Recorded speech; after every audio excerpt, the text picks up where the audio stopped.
On the background of this video, you see a man climbing a stairs. Well, it looks like a stairs, right? Look at here.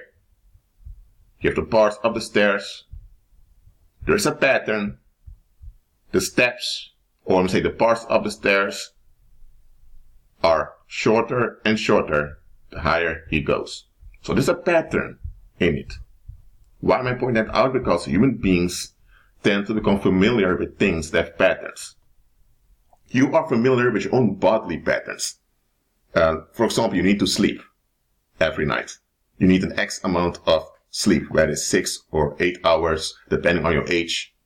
Okay, very little children need to sleep a bit more. So you are comfortable with your bodily patterns. Women have their monthly cycle, so they feel when their cycle is coming.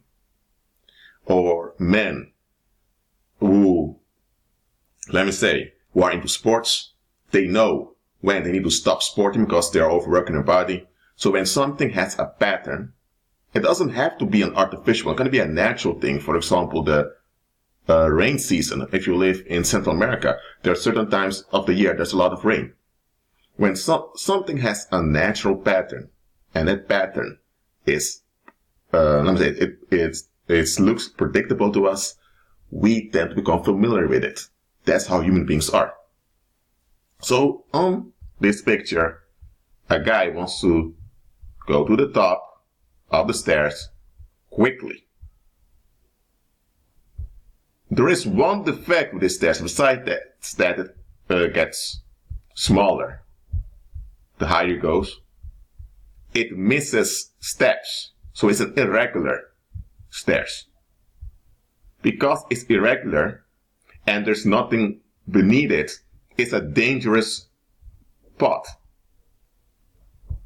And not only is it a dangerous spot, the guy even jumps on the stairs where there are steps missing. So I want this image in the background to work on your mind for a moment. What do you actually see here? Yes, I've described the environment, but what do you really see? What you see is a man that's distracted by what's on the top. Well, we don't see what's on the top, whether it's a bar of gold, whether it's an interactive woman, or whatever it is. There is something on the top that captures his attention. And because of that, he is so focused on wanting to go, or he wants to arrive where that object is. He's so focused on the object, so determined to get there, that he doesn't pay attention to the context. Because if he would have paid attention to the context, would realize, you know what? Forget about it. This is too dangerous. This will likely go out of hand. Look, there's a difference between a risk, between taking a risk and gambling. Taking a risk is when, okay, I'm going to give a parable to explain it easily onto you. If you're a farmer and there's this new crop that came, let's say you were a farmer in the Americas during the colonial era, and you are this British farmer, and there's this new Spanish seed that came into the province of Georgia, which later became the state of Georgia of the United States. But there's this new Spanish crop. Well, they call it Spanish, but it's from South America. And you decide, you know what? This crop is famous in the Spanish world, and there are even many people from Britain and the Netherlands that love this crop.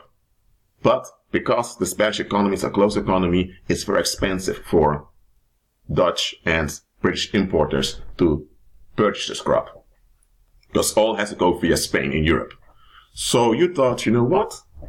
Let me use 25% to a quarter of my land from now on to produce this crop on my land.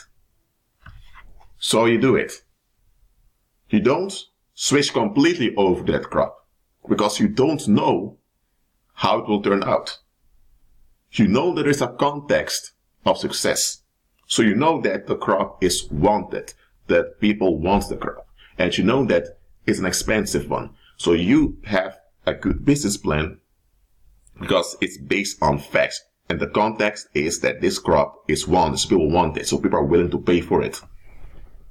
But you don't know if, for example, next year Spain suddenly opens its economy a bit to the British or to the Dutch. You don't know that, because if that happens, then the price for that crop will drop. Okay? And if you begin to produce that crop on your land, and suddenly Spain opens its economy to Britain and the Netherlands, what happens? Then most people will go to Spain to purchase the crop. And you then would have your whole farm filled with that crop, and you're not getting any income. So what do? You take a risk. You sacrifice a small portion of your land to see how it goes. If it works out well, that you receive a higher income, it's good. But even if you don't, there's no problem. So that is what a risk is. It's an option you're willing to take because the option may lead to a better or more fruitful outcome. But even if an option doesn't work out the way you expect, it's not a disaster for you. So with a risk, there's always a safe basis. Gambling would be that you go to a casino with 500 euros, which may be a third of your wages, and you put it in machines hoping to win 10,000 euros. That would be gambling. Why? Because if you lose all that money, 500 euros, is a third of your wage. And you'll get in trouble with paying your rent or with other stuff. So there are fatal side effects of taking those options. So gambling is when you recklessly are focused on an outcome that you want, that you don't consider the steps towards that outcome. And because you don't consider the steps towards that outcome, you don't realize that it may be better not to consider that outcome to begin with. A risk is when you see a potential good outcome and you're willing to take steps towards that outcome, but you're not going to endanger your own stability nor the stability of the community to get that outcome. So that's the difference between a risk, when taking a risk, and gambling. Believers should not be involved in gambling, which is idolatry. Believers should be involved in Christ-centered risk-taking. Okay? Now, on the background of this video, on that image, you see someone that's gambling. Just look at the big jump. Look at how big his jump is. If he falls over here, he will either fall down on his head, or he will break his back, or will fall down and he'll die. Okay? If he would take small steps here, then one over there, if he would have done it in a bit more practical manner, it would have been risk-taking. But now he is gambling. So gambling and risk-taking depend on your attitude. It can be that the outcome you want is a good outcome. But if you chase that outcome in a reckless way, it's gambling.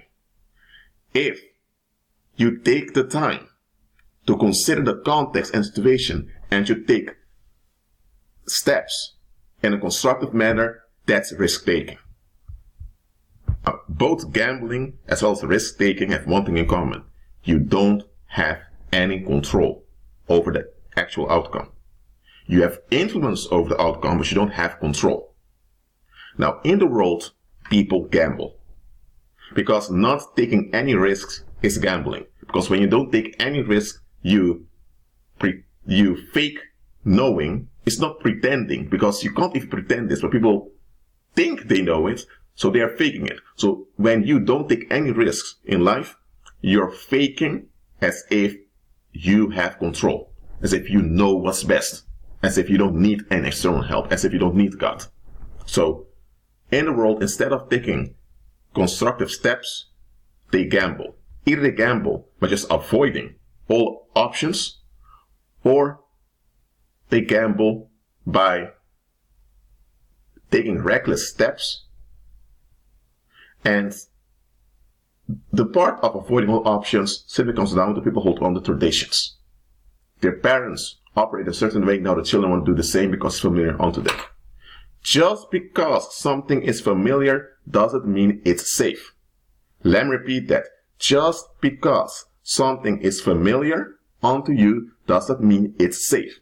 And just because something is familiar doesn't mean it will work out well for you in the long run. Okay? Now, why am I talking about taking risks versus gambling? It is because as a believer, you are called to take risks in a Christ-centered manner. What do I mean with Christ-centered? It means that all the risks you take must add to your walk by faith. All risk you take must be in line with you serving God. In the world, pagans take risks, but their risks are focused on themselves, on the outcomes they deem worthy. So, pagans are trapped. Nevertheless, they are far more practical than common people. Because common people, their modus operandi is to gamble. They may not admit this, but that's what they're doing. An addiction is gambling. Because there is no such thing as a good addiction, as one doctor in clinical psychology said. There is no such thing as a good addiction. And there is no such thing as a tradition without side effects. So, people that never take constructive steps in life are gamblers. And even when it's known that not taking any constructive steps will lead to bitterness, they prefer the bitterness because they had grandparents who were bitter, parents who were bitter, teachers were bitter. So because bitterness is a known thing, it's a familiar thing around them, they think they can manage bitterness. Which they can't. They end up getting sick, they end up losing important relationships, and they often end up dying before their time. And above all, it will lead to many missing out on God's blessings and God's best for them. Yet you have a lot of folks out there that are so delusional that they will gamble with their own well-being and well-being of everyone else just to remain quote-unquote comfortable in what they consider their comfort zone. About Christ-centered risk-taking. See it like this. As a believer, you know that when your body expires, you'll get another body when Christ returns. So you know that life is your destination. So it doesn't end with the physical death of your body, because you'll be resurrected in a second body. And you know that your purpose for existing is to glorify Christ. So you have certainty right over there. Okay? Based on this certainty, you take steps in daily life in your service towards God. Or better said, based on the security you have in Christ, you are confident in taking risks. Knowing that no matter what outcome comes, Christ controls the outcomes, and the outcomes will always work out well in your favor in the long run. That is what it means to walk by faith. To walk by faith means that you take risks daily. Knowing, not hoping, knowing that all the outcomes work out in your favor because Christ controls the outcomes. Okay? Well, the reactions and responses of other people may be bad. They may be ugly. You may face attacks, resistance, and all of that. But even that violence will have to bend to Christ's word. And Christ's word is that all things work out together for your good. It doesn't mean that all those things are good. Neither that all those things should have happened. But it means that they have to work out in your favor. So based on this confident expectation of good, you take steps in daily life. That is what it means to take risks in a Christ-centered manner. And that is what believers ought to do. Now, In the beginning of this video, I ask you to look at the image in the background. I ask you what you saw. Now, I want you to do the same in daily life. When you encounter a situation, what do you see?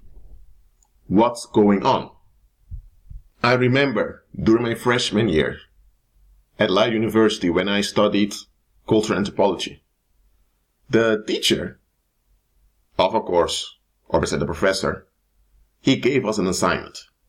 We had to read text on a sheet of paper, and there were questions that we had to answer.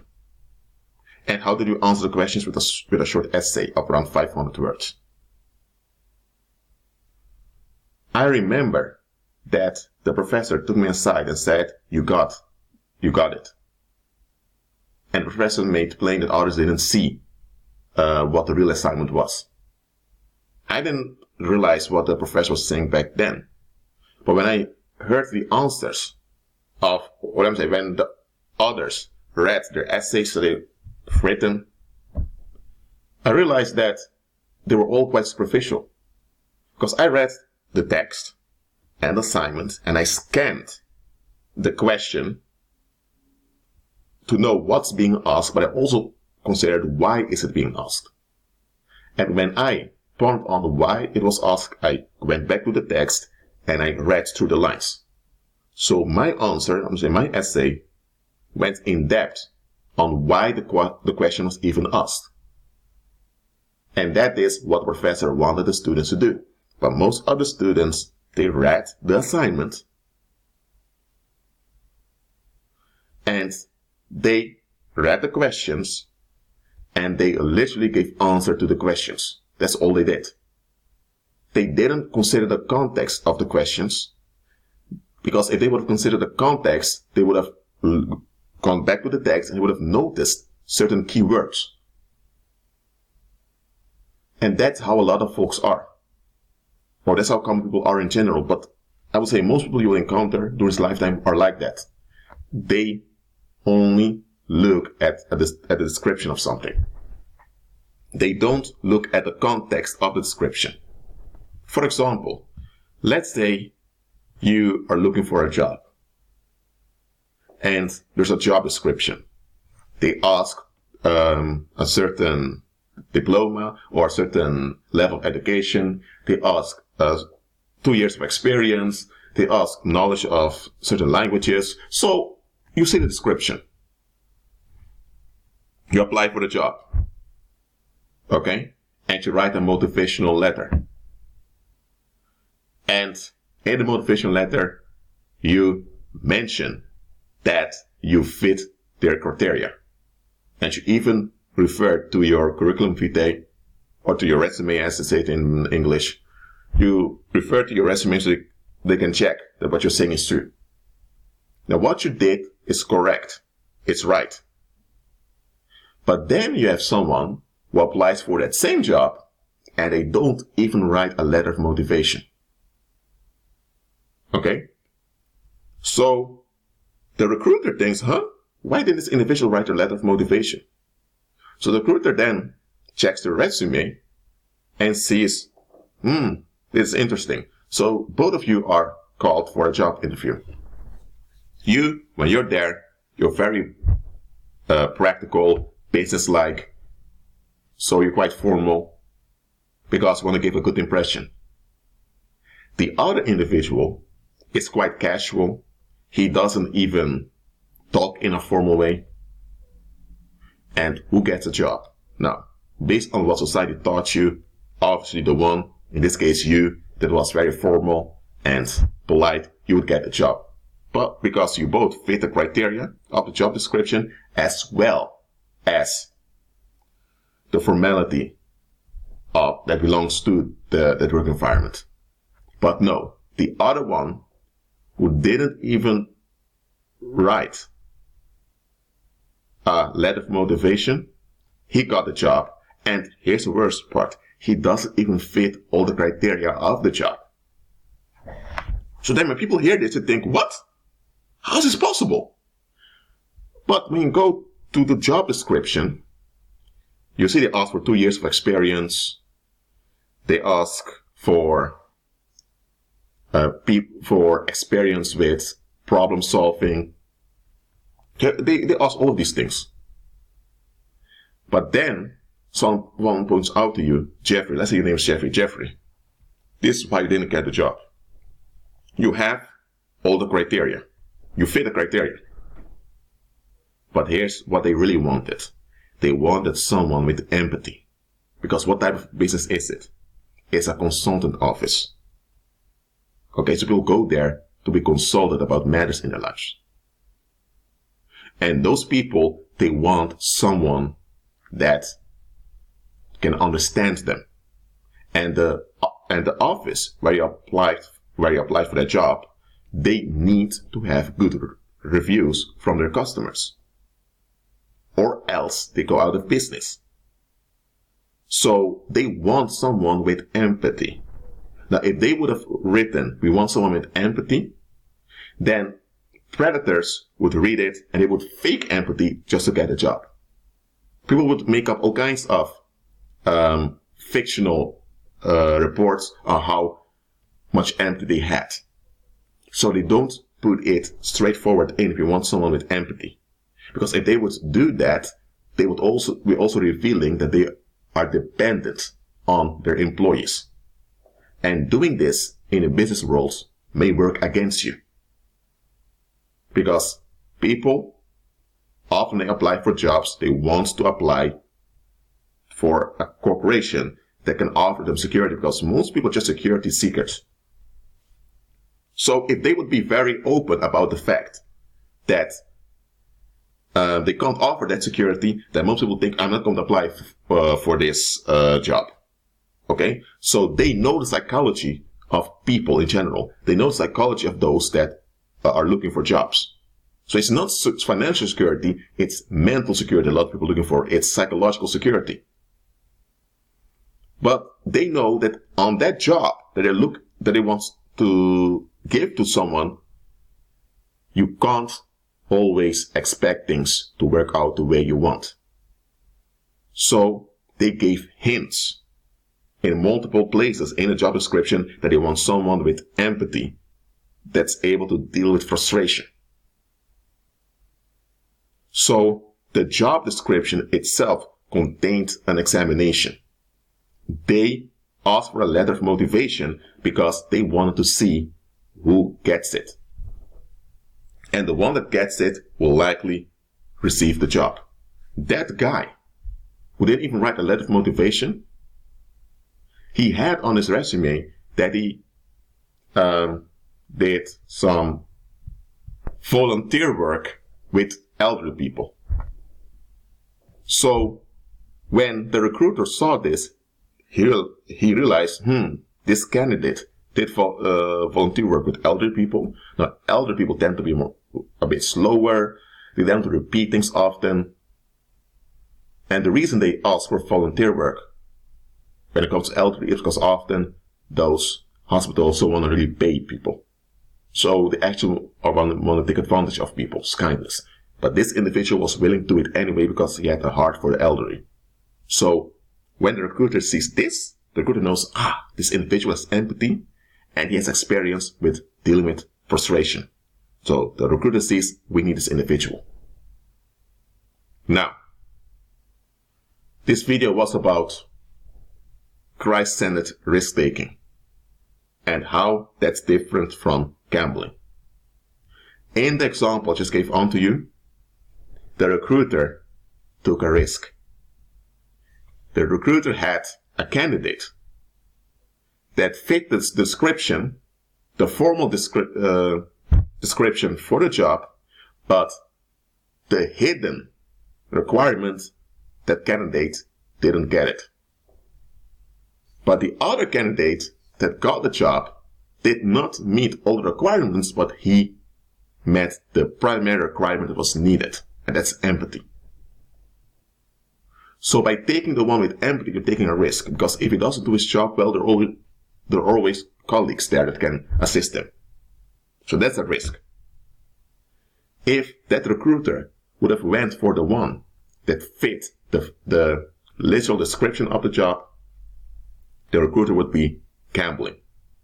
Because the recruiter will have someone that formally fits the description, but if that individual ends up having no empathy, the business may even go bankrupt and may have to close due to bad reviews of their customers, or say by the customers.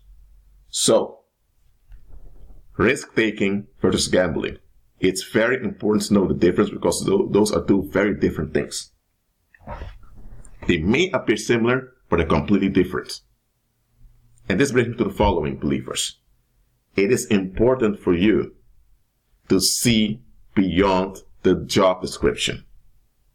Or you can call it seeing through the job description, however you want to call it.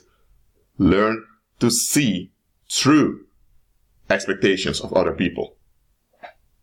That's also a form of effective communicating. Because a lot of folks will not be direct with what they want, especially if what they want is not desirable or what they want cannot be accounted for.